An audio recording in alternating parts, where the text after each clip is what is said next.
Here we are, just hitting the go live button on Instagram, and we should be good to roll. All right. Hi, everybody. Thanks for tuning in.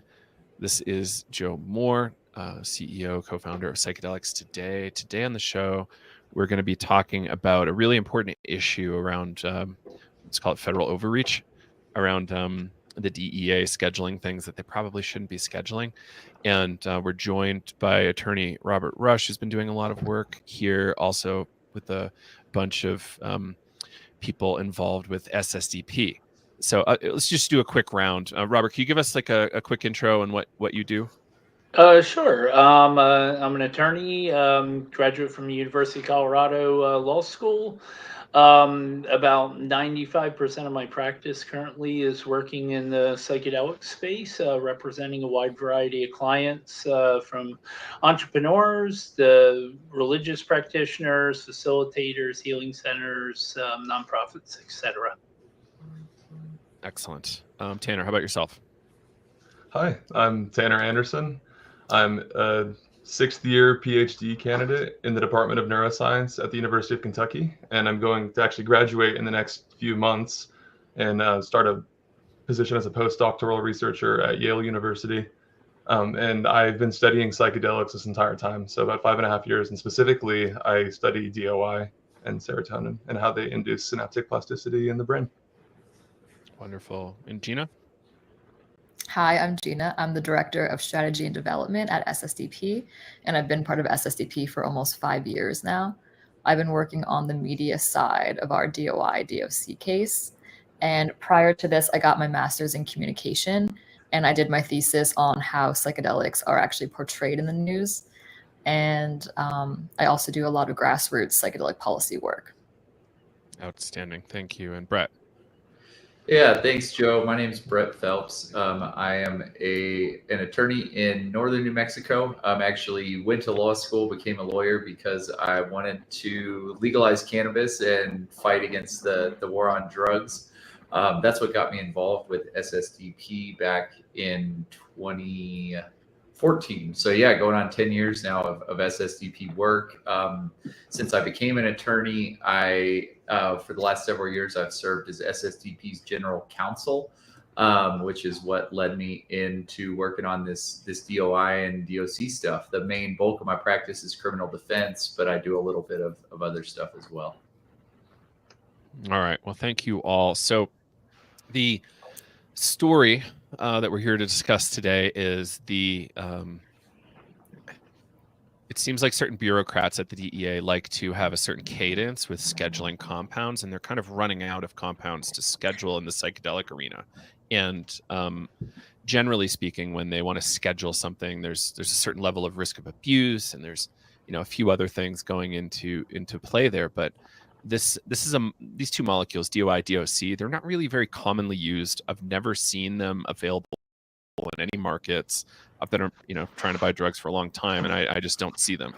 And even today, I think there's like one chemical warehouse where you can buy reference grade samples, and like I haven't gone too hard there. I'm sure there's others, but it's been really interesting to see that it's very difficult to actually even procure these things, even with all the resources a person like I have. And anybody want to just give an idea of like what is happening here, like why they speculate the DEA wants to do this? Does anybody have a meaningful or glib answer for us? Oh, part of it wants to come up with that this is some sort of go down Nixonian rabbit hole, that this is some sort of a plot to try to, curtail psychedelic research or anything like that. I'm not sure it's really that complex or nefarious, really. I think it may just be kind of sort of standard operating procedure and stuck in kind of an antiquated sort of model. And that, part of it is DOC was recommended by scheduling as part of international treaty obligations. So, and then because that exists, they're kind of saying DOI is like DOC. So I think DOI got caught up in the mix with this. Mm-hmm. Anybody else have any further thoughts there? You know, like I tell a lot of my clients, if I spent time thinking about why the other side is doing what they're doing, I wouldn't have time to get much else done. So I try not to focus too much on the why. I think Robert, the best we can figure is like Robert said, the United Nations did schedule DOC under their international scheduling regime, and so DEA takes that as, well, we have to follow up on that. There are issues with that. They found a workaround with in regards to cannabis and its scheduling. So I don't know how much weight that argument holds for them, but that's what we've seen. Otherwise, yeah, it doesn't make a lot of sense why DOI would be up for this under their their own 8-factor analysis. Mm. That seemed like a really technical term that's important. Can you kind of give us a high level on that 8-factor analysis? Yeah, absolutely. So anytime the DEA is looking to schedule a drug, they analyze it based on 8 factors. Those are, number one is the most important factor, is the substance's actual or relative potential for abuse. So is this a drug that's being abused? Joe, as you mentioned, these are not. That's, that they're really reaching for what their evidence is of that.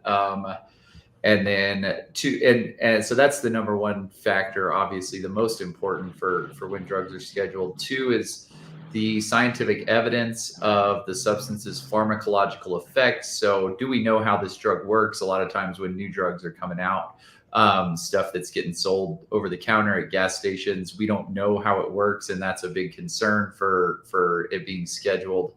3, the state of current scientific knowledge regarding the substance. So this kind of goes back to kind of ties into factor 2 as well. How much do we know about how the substance works? Tanner and the rest of our excellent scientific team could go for days on that. There's a lot known about the current scientific knowledge of this drug. History and current pattern of abuse. This one kind of similar to factor 1. Is it something that's historically or currently being abused? In this case, we argue it's not. The scope, duration, and significance of abuse. So how much is it? How often? How frequently is it being abused? Factor 6, what, if any, risk to the public health? So what risks are there associated with this substance to the public health?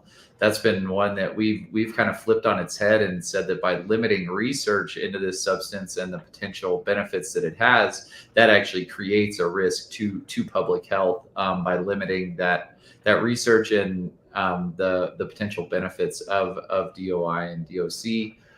Factor 7 is your psychic or physiological dependence liability. So how addictive essentially is the substance. And then factor 8, whether the substance is an immediate precursor of a substance already controlled. So how is it a direct precursor or derivative of something that has been scheduled? So those are the main 8 factors. Tanner or Robert, feel free to flesh any of that out if I missed any there. I think you explained it really well.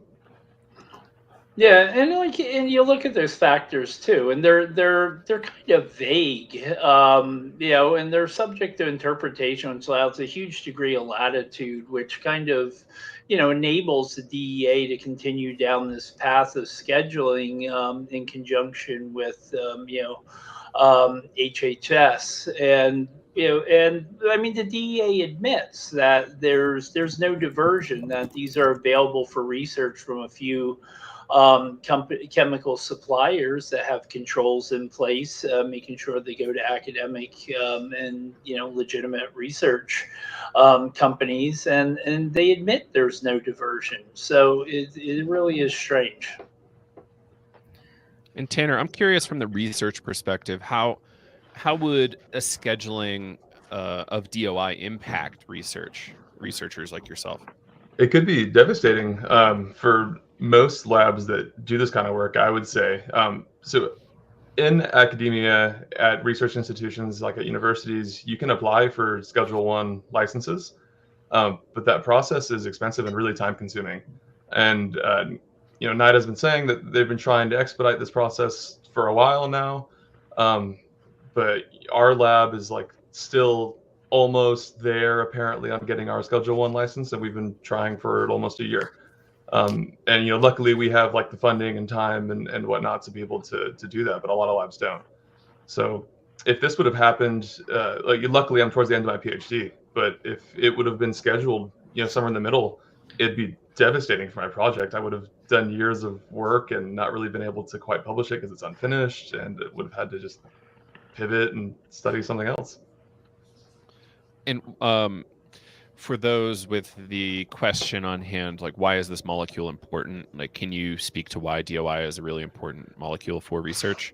Yeah, it's a good question. There's 50 reasons, but yeah, there's a ton. But for sure, like any listeners, they might be familiar with a lot of the more classical psychedelics that are more mainstream. But in the research world, DOI is actually maybe the most important psychedelic drug of the past several decades, or it's up there for basic science research, because it's a very potent partial agonist of the serotonin 2A and 2C receptors, which are kind of the main binding sites receptors for most classical psychedelics, DOI and DOC included. But other psychedelic drugs like LSD or psilocybin or DMT, these drugs, although they do bind those serotonin 2A and 2C receptors, they're also very dirty drugs. They bind a lot of different receptors. They actually have relatively high affinities for most serotonin receptors. LSD famously binds dopamine receptors.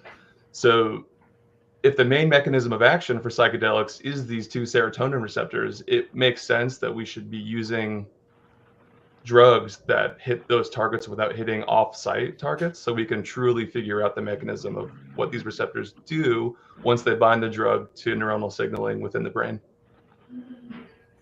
Yeah, thank you. And Gina, from like the media perspective, like what has the narrative been from DEA around this? Like, I know there's been some somewhat shady stuff around trying to exclude some science, but like what is the DEA putting out there about this project? On my end, I don't know if I've seen the DEA pushing their own media narrative. Most of what I've seen has been from our end, and this is part of our, and you said this earlier, which is people aren't taking DOI. So generally people aren't familiar with it. So we wanted to spin this in a way as why the psychedelic community should care about DOI and DOC scheduling. And I think Tanner just said it amazingly, which is DOI is incredibly important in basic science research. And so when we're out there advocating for things like psychedelic legalization and decriminalization, and we're trying to figure out how psychedelics are acting in the brain, we can point to research like Tanner's, Elijah, Elena, all of the scientists on our team, and say that we can see how they're impacting serotonin, dopamine, neuroplasticity. But I'm curious if Robert, Brett, have you seen the DEA push their own media narratives? I think the DEA, the lack of media coverage works their advantage, quite frankly, because that's kind of, it benefits them just to kind of sneak this through and not have it kind of brought to light and expose kind of the irrationality of this. And I think their timing, even with publication of it in the second week of December, figuring it was going to go through the holiday season and a lot of people would not notice it or be busy or make a comment on it. So I think they very much so don't want media coverage on it. So why this is so important. Yeah, I based a lot of my decisions around what might anger the DEA. Me too.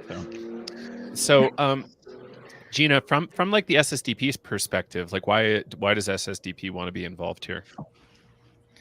Well, I will say one of our main scientists who has been working on this case is Elijah Ullman. I believe he defended his dissertation today. I'm sure it was a positive result, but he has actually been involved with SSDP since he was in high school. And then also people like Brett are longtime SSDP veterans. So SSDP has a long history of uplifting young advocates who are passionate about things like drug decriminalization, legalization, but also scientific research. So SSDP specifically has a scientific research committee that's composed of PhD students. And so we believe that blocking drug progress in the field of any kind is an issue. And so we don't just, like, even if that's not a recreational drug, we believe that it's something that should be protected. Mm-hmm. Yeah, that's great. And how did you all find out? Who are some of the first people to find out about this? And like, how did you all find out? And like, what did you all want to do? Like, how did it come to be that people wanted to come together and fight this?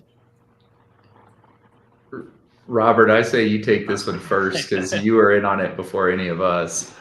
Yeah, I just had seen it was that it was published in the Federal Register, and they were going to try to schedule it. And I honestly was worried that I was not hearing any talk about it, and I thought this might actually just go under the radar, and no one's even going to request a hearing or anything. So I knew a couple of people who were, researchers, and then got connected with another researcher. And it was, noon when I started working on the request, and had until 8 p.m. to get it in, and got it in like, I think it was like 30 minutes before the post office closed. So it was definitely kind of a last minute, just, really, quite honestly, just really fearful that this was going to end up, just going by. Mm-hmm. Tanner, how did you get roped into this? Yeah, so I just missed like being involved the last time this was all happening. So a few years ago, for any listeners that don't know, they almost tried to put these drugs in Schedule 1 a couple of years ago, and then there was a pretty large effort from SSDP, I believe, and then some researchers that were either psychedelic researchers, a lot of grad students, as well as some professors. And I was friends with some of those people at the time, but I was kind of earlier in my PhD, so I kind of was cheering from the sidelines kind of thing. And then it happened this time around, and I'm pretty good friends with Elena Jaster and Elijah Ullman.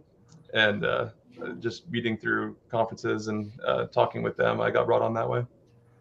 I will say a lot of people in SSDP do have strong research interest in scientific research. So a lot of our students want to be people like psychedelic therapists or pursue psychedelic research. And so we really prioritize supporting young people interested in those initiatives.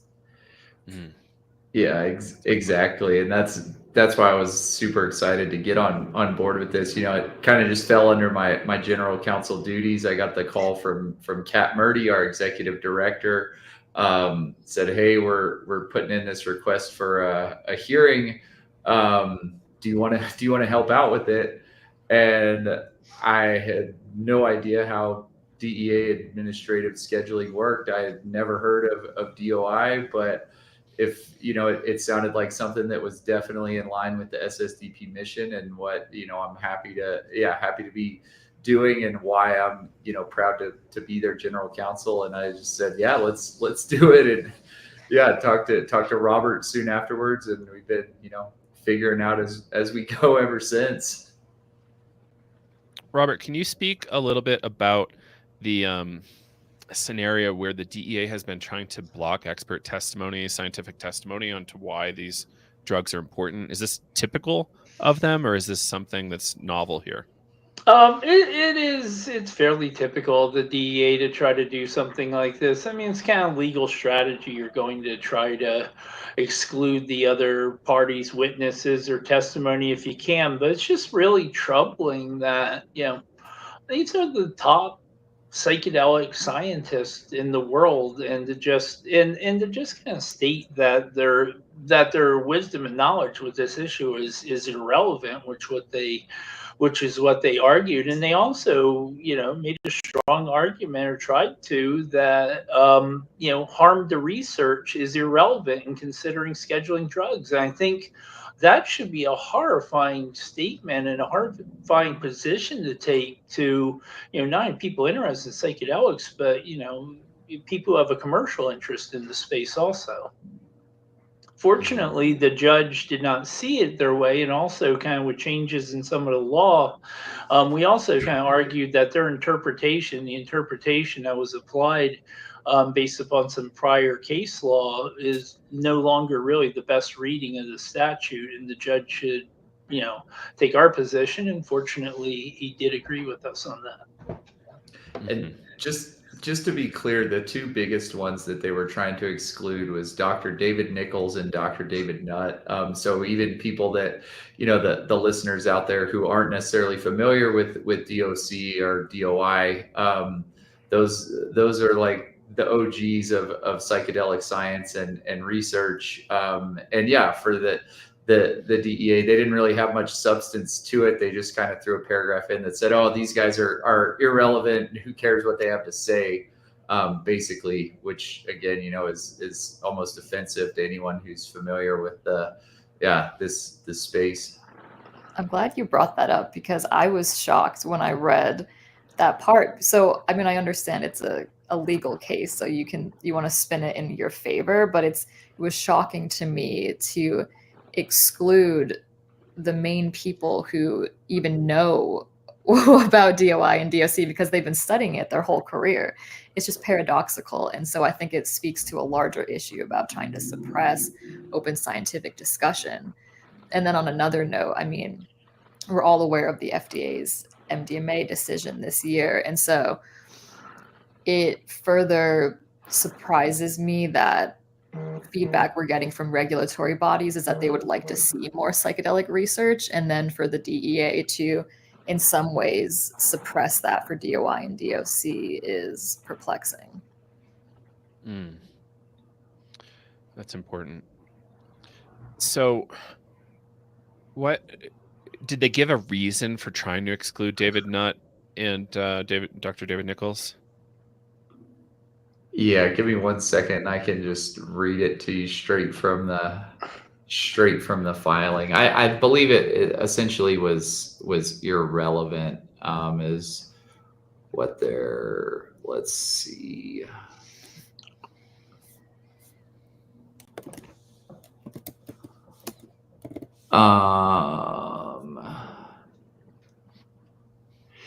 So Dr. They say there's no proposed testimony of Dr. Nichols that would seem relevant to the 8 factors. Dr. David Nutt, there's no testimony disclosed from Dr. Nutt that's relevant to the factors above. They also said that they think our choices of witnesses is repetitious. But it's interesting. I have it pulled up right now too. And then I wanted to see exactly what the judge that because it's important to note they try to do that, and as Robert mentioned, you know, that's typical legal kind of strategy because they know that those guys like know this stuff, right? And so it's advantageous to them it's advantageous to them to not have that happen. But the judge, this judge seems very interested in hearing about, you know, in taking in as much information as he can and you know, really hearing what they have to say across the board in terms of getting a wide input of information to make his decision on it. So let's see.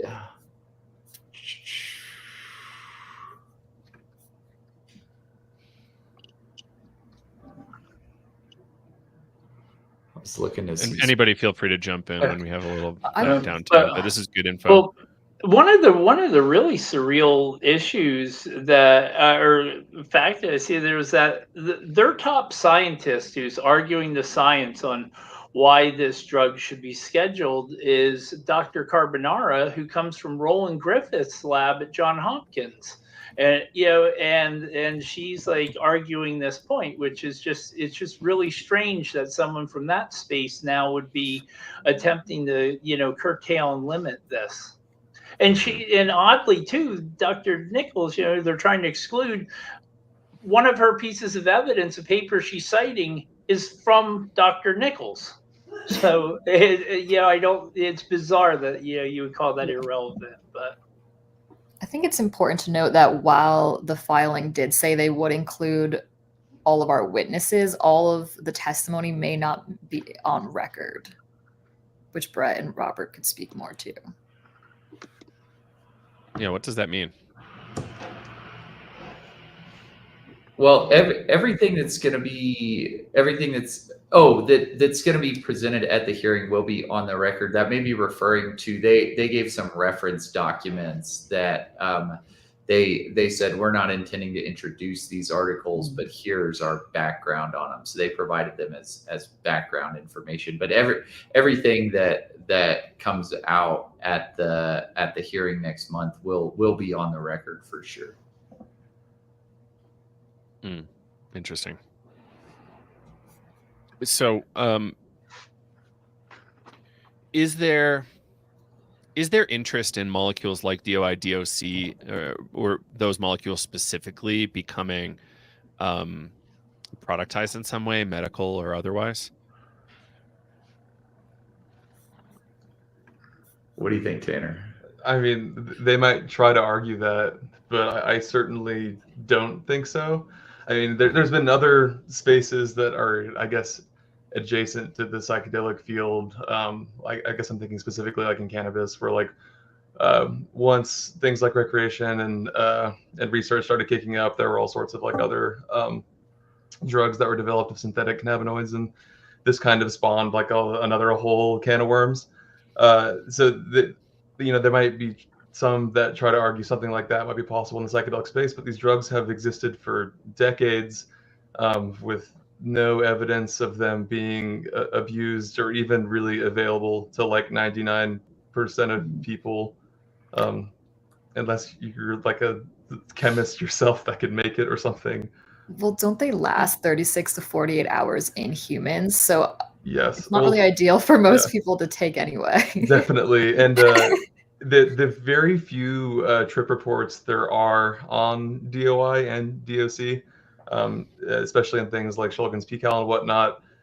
One, you're right that the phenethylamine compounds, a lot of them, such as DOI and DOC, last a long time, longer than LSD, kind of reminiscent of mescaline, which they're very similar to on a pharmacological level. And there's also some trip reports from P-Cal that talked about how Shulgin did not really enjoy the experience of DOI, and that it was kind of body achy and kind of had some muscle tremors and things like this, which is kind of one of the things that's reported with some of these psychedelic drugs that really hit those serotonin receptors very hard, rather than like kind of indiscriminately halfway binding to them, like something like LSD or psilocybin does. There may be potential commercial applications too, though. I know there is investigations into. I know a treatment for cluster headaches is one, and also too DOI is an extremely potent anti-inflammatory qualities to it. So, who knows, and and something I don't know derived from that potentially also too. So. But as for commercial, like illicit distribution, there's no evidence and there's no availability of it that I've ever seen. And our epidemiologist will provide evidence that there's it just is not a recreationally used drug. And I do just want to mention as well, another petitioner. So just to kind of take a step back, when we originally petitioned for this, there was the SSDP Science Policy Group, but then also Dr. Raul Ramos, who's Robert's client, filed their own request for a petition. And then there was a third request filed by David Heldreth, who is the CEO of Panacea Plant Sciences. And he has included as part of his argument that he does have a business interest in the scheduling of this substance. He uses it in his business. I think we'll find out more about that at the hearing of exactly what that business interest is, and how exactly it would be affected by scheduling. But I do think it's important to mention that one of the petitioners who was also granted a petition, who we are, we're not working together with him, but we are working on the same side as him and working for the same goal.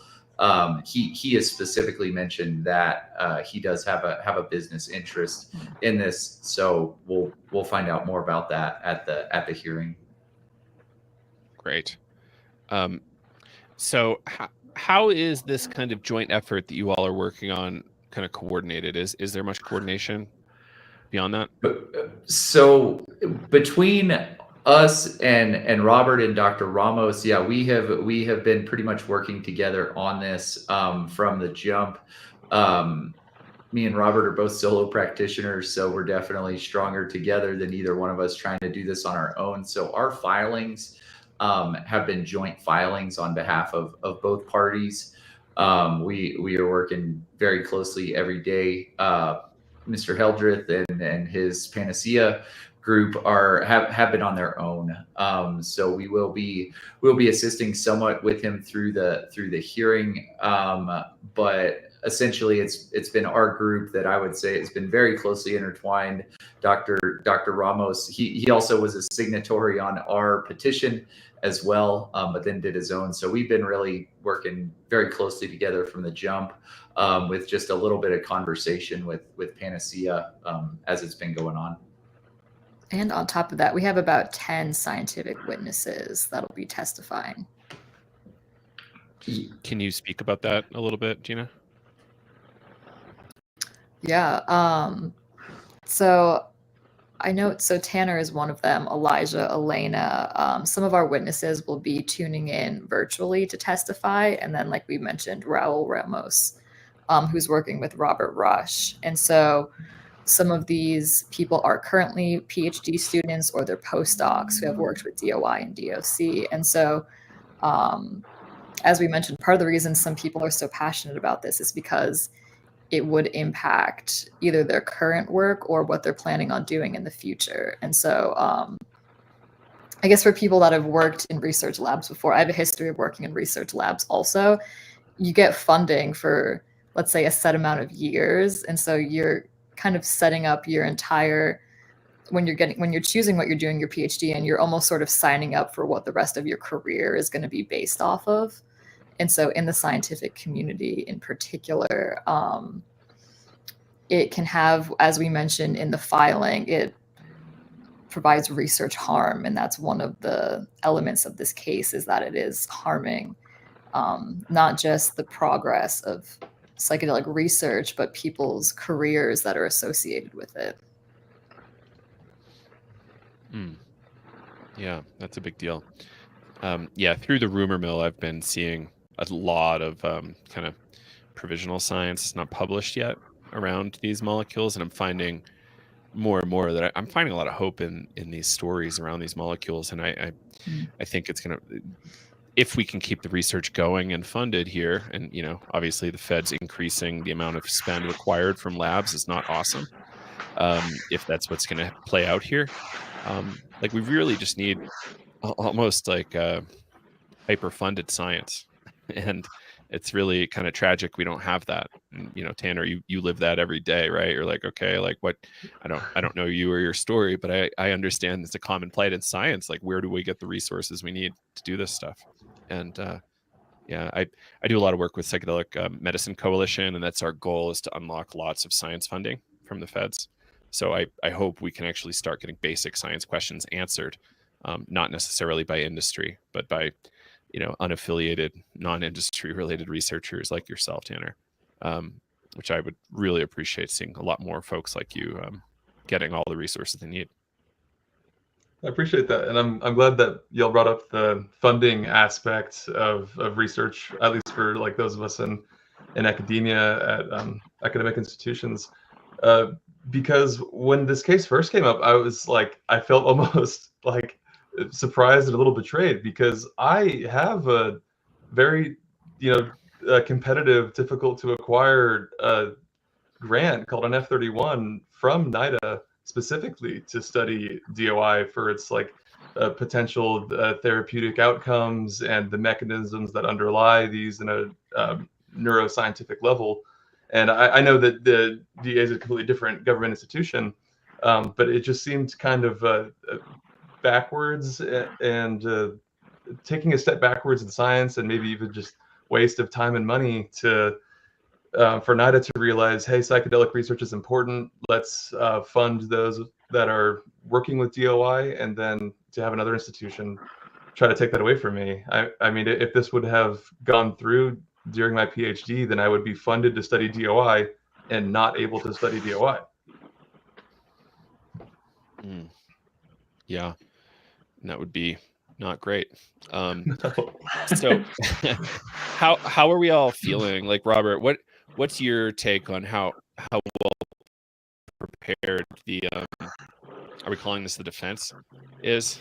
Yeah, I mean, it really has been an incredible team we've managed to put together, and the amount of dedication from everybody and the amount of hours and hours put into this. I am hopeful that we will prevail, but at the end of the day, part of the challenge of this is also the judge will make a determination and then present his ruling, and then the administrator of the DEA may choose to kind of disregard that to some degree and still move ahead with scheduling, and then it would lead to further litigation past that point. But I am hopeful that this is not a close one, in my opinion, as far as it comes from the analysis in the law as for potential for abuse, or in a large number of the factors in the 8-factor analysis that they just haven't made a compelling case. They haven't made much of any case in some ways. So I'm hopeful, but I'm always cautious. But we'll see. Regardless, we are not going to stop fighting this, and we will continue onward, regardless of the outcome of the hearing. But cautiously hopeful. Yeah, that's interesting. And Brad, do you have any kind of read or opinions on how we're positioned going into this with the DEA? I think Robert hit a lot of it. I've been pretty happy with how things have gone so far, and the fact that the judge seems to be keeping a very open mind about this. He wants to consider all the evidence and all the things that are out there. So I am hopeful for that. As Robert mentioned, that the way that this works, so this is not in a court setting, it's an administrative hearing. And so this is pretty in the weeds for legal stuff, but it's important because when you go to your local courthouse and you get a ruling, the judge makes a ruling, and that's it. People have to follow it. You can't appeal it, but it's not like the judge comes out and says, well, this is what I think should happen, and then I'm going to send it up to my boss and he'll decide if that's actually what's going to happen or not. Right, which is how these administrative hearings work. And this is across all of federal government. This is through the Administrative Procedure Act, where this judge, who he is an attorney, he is a judge, but it's an administrative law judge, not what's called an Article 3 judge under the Constitution, which is what we think of as our traditional courts. And so there is a very real possibility that this judge says, you guys put on a great case. DEA has not met these, they have not met their burden. I do not believe that this should be scheduled, or, I think that this should be scheduled 3 or 4, something like that. And then it goes up to the DEA administrator, and they could very easily say, oh, well, that's all fine and dandy, but I don't care. I'm making it Schedule 1 anyway.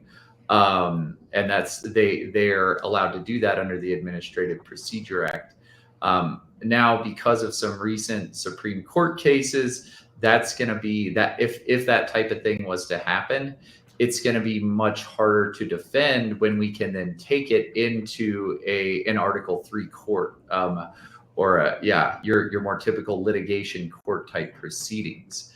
The free reign of federal agencies is no more. The courts used to have to defer to them, defer to agency decisions under what was known as the Chevron doctrine from a Chevron case in 1982 that was just overturned this last session, which is a whole nother thing. But as it pertains to this case, if something like that was to happen where it appeared that the DEA was ignoring the evidence that was presented, or specifically ignoring the judge's interpretation of that evidence, that is very ripe for litigation. And I think new case law would be very strongly in our favor to not support that type of outcome.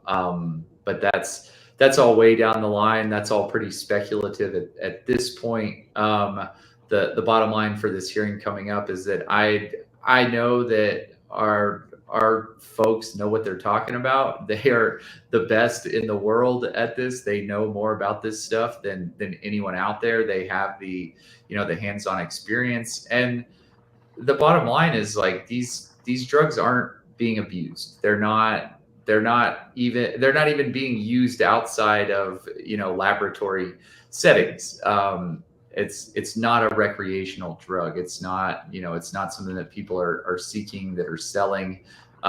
It's not being diverted out of legitimate research, and it's frankly not being used on humans. Essentially, it's on rats and mice and some other interesting organisms that we'll hear testimony on, that some of our scientists are doing. So that does make me hopeful. The only way I'm able to continue doing what I'm doing is I'm an eternal optimist. I have to believe that that there is a possibility of a good outcome, because knowing the history of the DEA and the history of drug scheduling, I have to remain optimistic that we have a good case here. So I'm excited to put it all out there and make the DEA have to prove their case and see what comes out of it. Interesting. Gina, from like the comms perspective and like getting more people engaged, I assume that's important here. Like what can citizens do to help this effort? There are a few things. One is you can visit our website, ssdp.org, Don't Block Psychedelic Research. And we have different shareable graphics on there, some of our media hits. You can sign up to attend our hearing. So the hearing is from November 12th to November 25th. And we're also hosting a press conference in the morning of November 12th. I think, one, spreading the word is really helpful. And just to echo what Brett said, we really have the evidence and the expertise on our side, and we feel really confident in our case. And so I think just trying to, I guess, call the DEA out the best that we can, and spread, the facts about DOI and DOC is really helpful. So like, it's not being used recreationally. It's not being diverted from labs. And for example, we haven't seen an arrest for DOI and DOC over the past 5 years.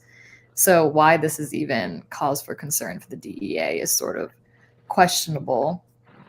But yeah, we encourage everyone to keep up with the case, uplift researchers, and to attend the hearing if they can. One other thing I would throw in there too is call your Congress people. Call them up. This is they ultimately have oversight of the DEA, and that's one other avenue. If you need to, if you feel like there's someone you need to get it out there to how you feel about this and what you want to do, posting, sharing, all that stuff is great. But yeah, do the same thing. To call your Congress people. We have been in touch with a lot of folks up there on the Hill, but I can assure you that most of them are totally unfamiliar with this. And that's one other avenue in terms of actions that people can take. Interesting. And maybe if I can add one more thing, if any listeners have an interest in reading psychedelic research. I assume probably a lot of you out there do read a lot of the human clinical research that's been coming out with drugs like psilocybin over the past few years. Really look into some of the DOI research that's happening right now. Because like Joe said, there's a lot of it. If you go to a neuroscience conference right now and you're walking through the poster halls or the scientific psychedelic talks, there's a really good chance that the drug that the research is there for basic science research is probably DOI. So it's so important in our field, this drug. And although it's recreationally not super used, or even in like mainstream sci-pop kind of media, it's not talked about as much as recreational psychedelics are. It's super important for research, and a lot of the research that's coming out is really positive. A lot of the effects that we're seeing for classical psychedelic drugs in human data, some of these effects are being replicated in rodent models for like anxiolytic effects or drug abstinence effects using DOI instead of something like psilocybin. I think also looking into the history of DOI, people would think it's interesting to know that the Shulgins who synthesized DOI also helped popularize MDMA to be used in therapy in the 70s. And so it does have a direct connection to our history of psychedelic research and therapy. Tanner, who are some of the major researchers working with DOI right now? A huge paper actually that just came out, gosh, like a week or two ago, in a journal called Neuron, which is from Cell Press, and it's kind of like the creme de la creme journal, or at least one of the top couple journals in neuroscience research. And that just came out from Dr. Prachi Tiwari, and she's now a postdoc, but she was at Johns Hopkins University, and in a lab there. There's other researchers even within our group that's testifying that do DOI research, Dr. Elena Jaster being one of them. And she studied some of the effects of DOI on the abstinence or prevention of drug-seeking behaviors in rodents. So there's a lot that's going on out there, and not just in the United States too. There's other DOI research that's happening all across the world. Outstanding.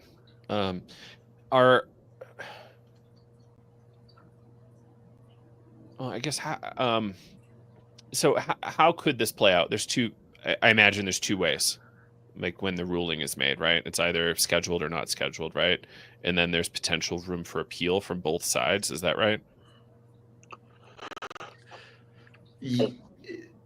Go ahead, Robert. Yeah, it's basically the judge will make his ruling, and then then the DEA will either accept that ruling and kind of withdraw the scheduling, or they will continue with their effort to schedule it, and they will publish in the Federal Register that they've scheduled it, at which time we will we would need to then challenge that decision as not being a good interpretation of the law, and a good based upon also the judge's analysis based upon the evidence and applying the law to that evidence.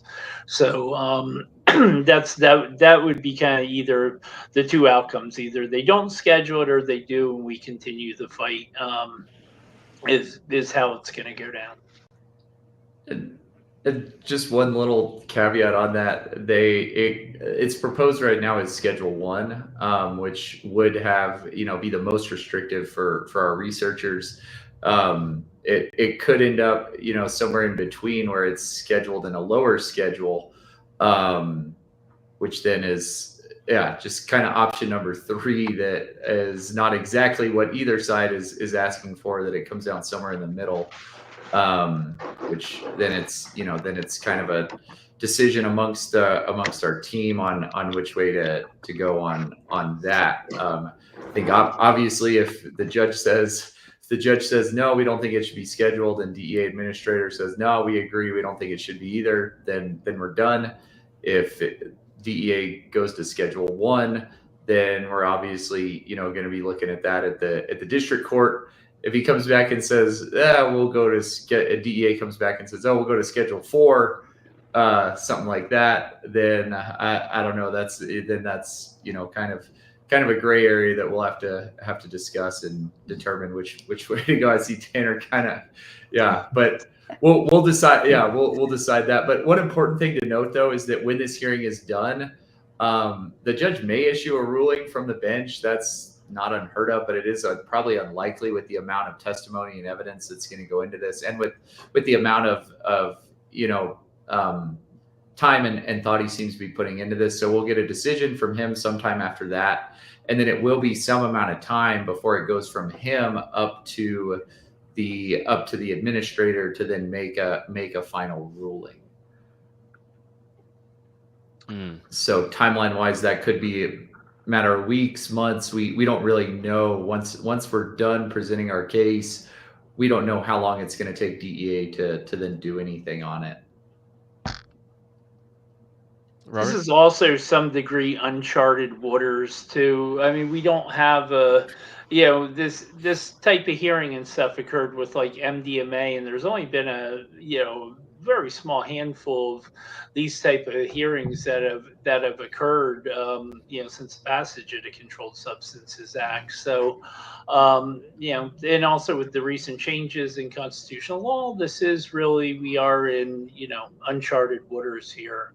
But I will say regarding the DEA and administrative overreach that you mentioned at the beginning, I think we really just need to look at this agency and what their motivations are from a self-interest standpoint. And really, drugs being scheduled, criminalized, the greater number of drugs criminalized and scheduled just works for the benefit of the DEA. Solving problems and people not being addicted doesn't really benefit the DEA, truth be told. They have a $3.8 billion budget asked for financial year 2025. The more substances that are scheduled, the more problems that they present. This justifies their existence and their extensive staff and everything else. And then you get into the scope of the size of this entity and the overall prison industrial complex. And, you can see kind of, why this tends to move this way. And I think that, they will not stop with DOI. They will continue on with any other drug that's developed that's sort of like these drugs also. So famously, Dr. Carl Hart, who I'm sure everybody knows his name, he called for the end of the scheduling system because it's just doesn't really appear to be based on science at all. We suppose it is, but it's really like the case that it's kind of just an overly bureaucratic thing nothing's ever come down in schedule status based on new evidence. And I think that's a big deal. I think there's some arguments to be made on all sides here, but does anybody have any hope that there's room for ending the scheduling system? I made a whole framework for how we can end the DEA. Nobody loses a job, but I would prefer first to see the scheduling system go if that's more attainable.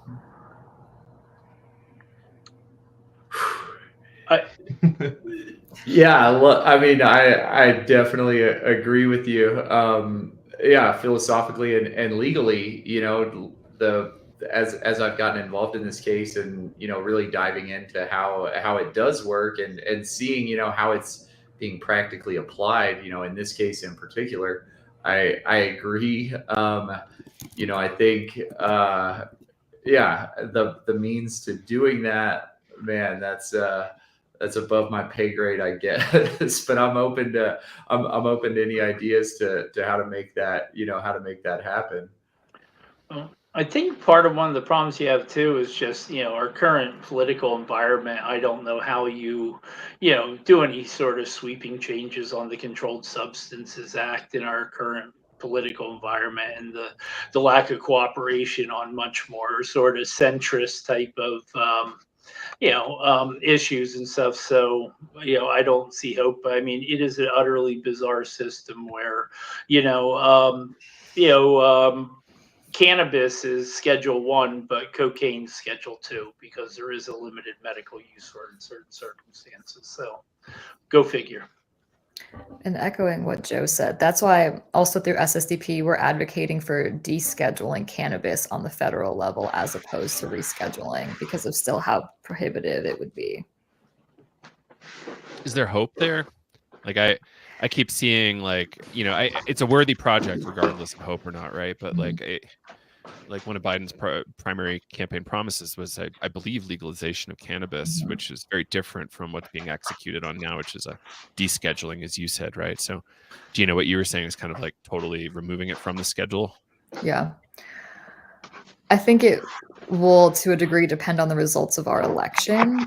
I would think probably most realistically, they would reschedule cannabis to Schedule 3 as opposed to Schedule 1, but I believe cannabis advocates will keep advocating for descheduling long term.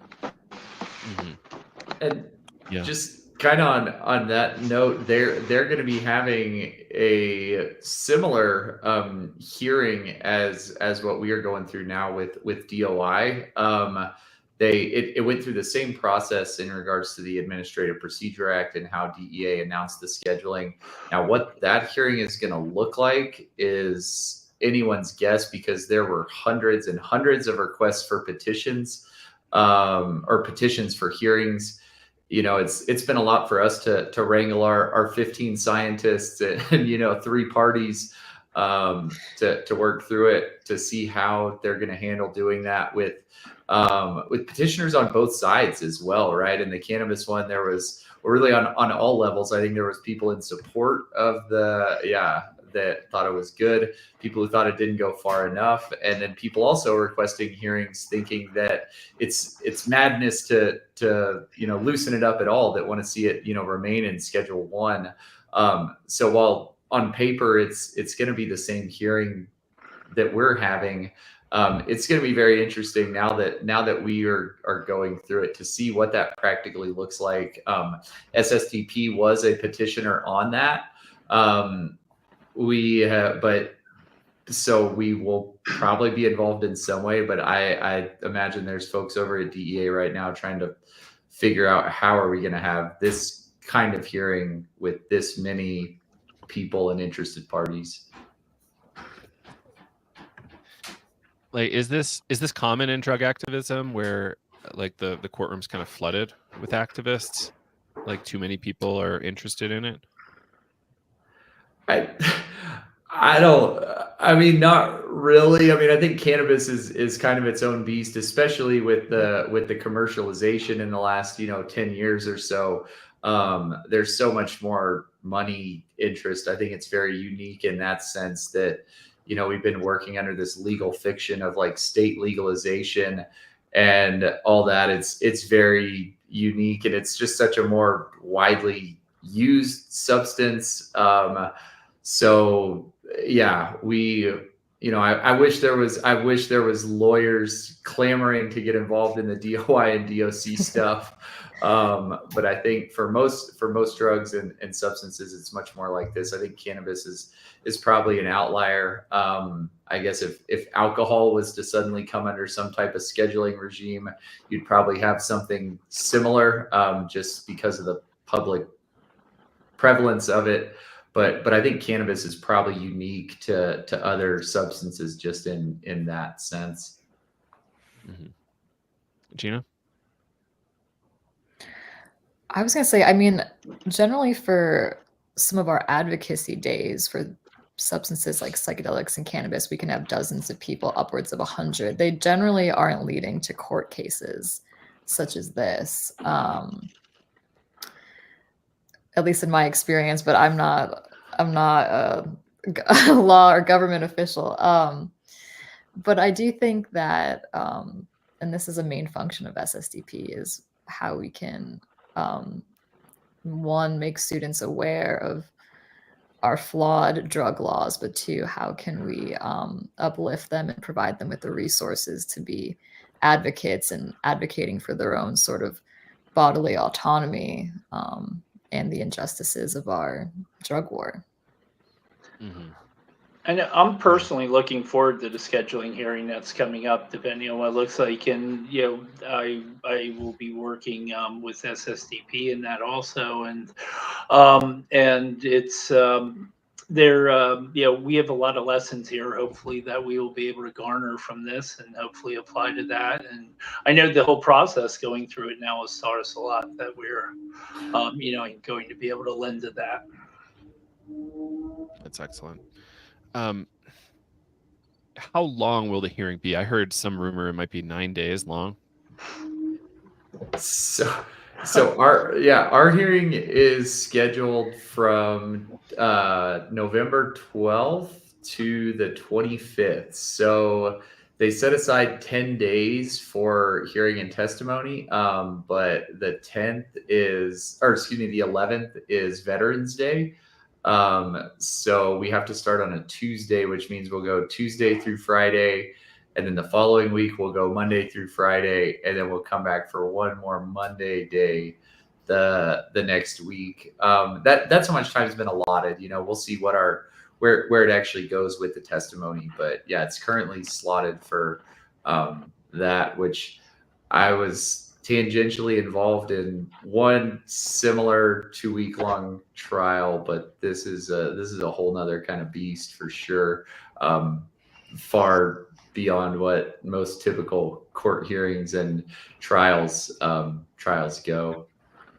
And it is open to the public. Anybody who wants to attend, they're welcome to. Yeah, anybody in the DC DMV area that wants to come through, you definitely do not have to come for the entire time. If you just want to stop in for a day or two, even just a couple hours, it is an open hearing. There's also, it's in the same building where the DEA museum is. So if you want to see a history of the horrors of the war on drugs, you can stop and check out the museum while you were there in the building. If anybody can snap a photo inside the DEA museum of there's one little exhibit that I really want to see a photo of that says the war on drugs was created for racist and political purposes. I would love a photo of that.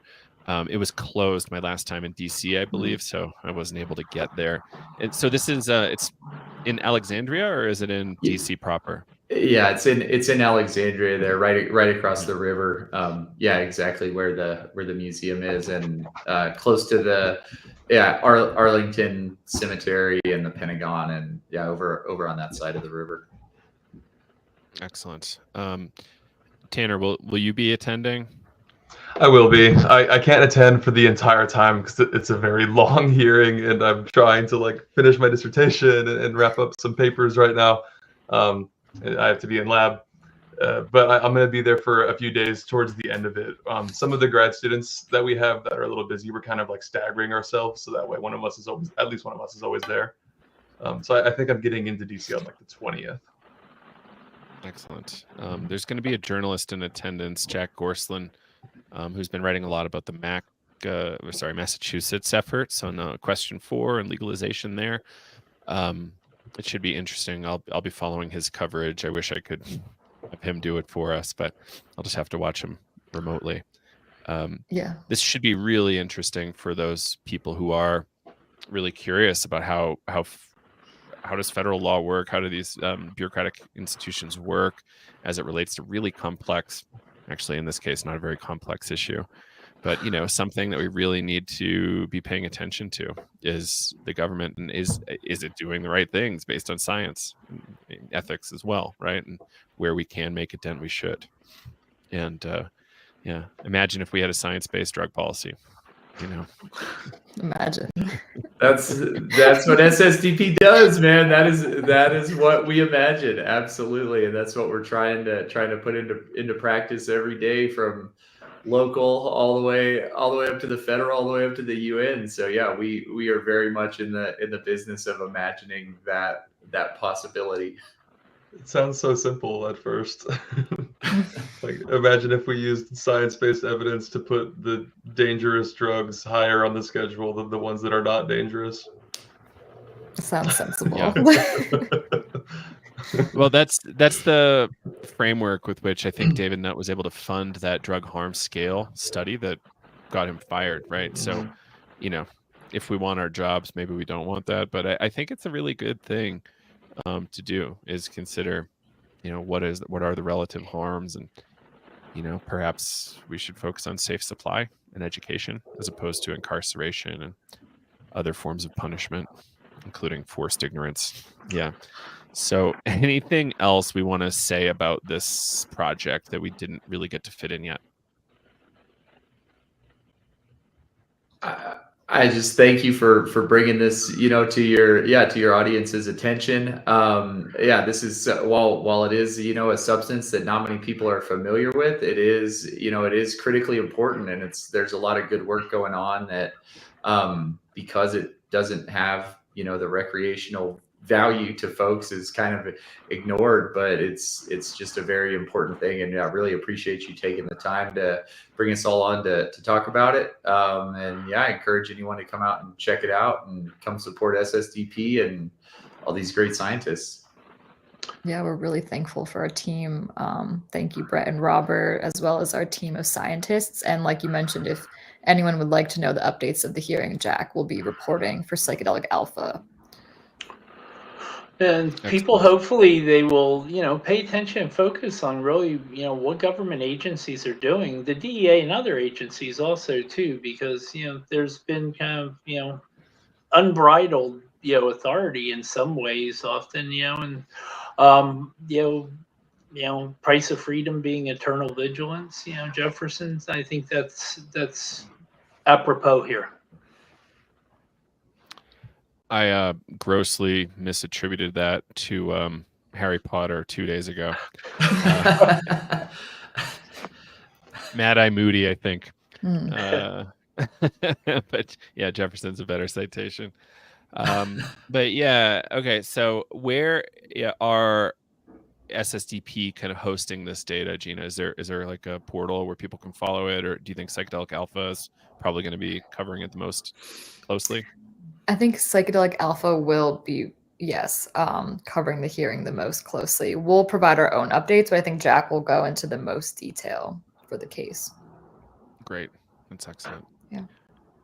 All right. Well, I want to thank you all for being here and joining us. I really appreciate it. And I hope we can do more things like this with SSDP. And I wish you all the best of luck. This is a really important case. DOI is a very important molecule for a lot of reasons. I can't wait for there to be some papers coming really soon that I want to highlight.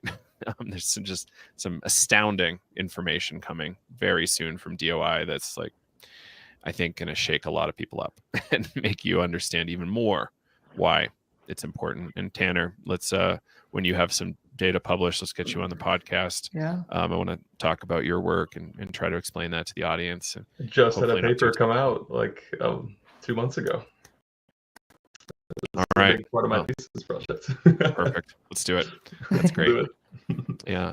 All right. Well, let's hang out backstage for a minute, and thank you all for being here, and thank you all for watching. Thanks, everybody. Thanks, guys. Thank you.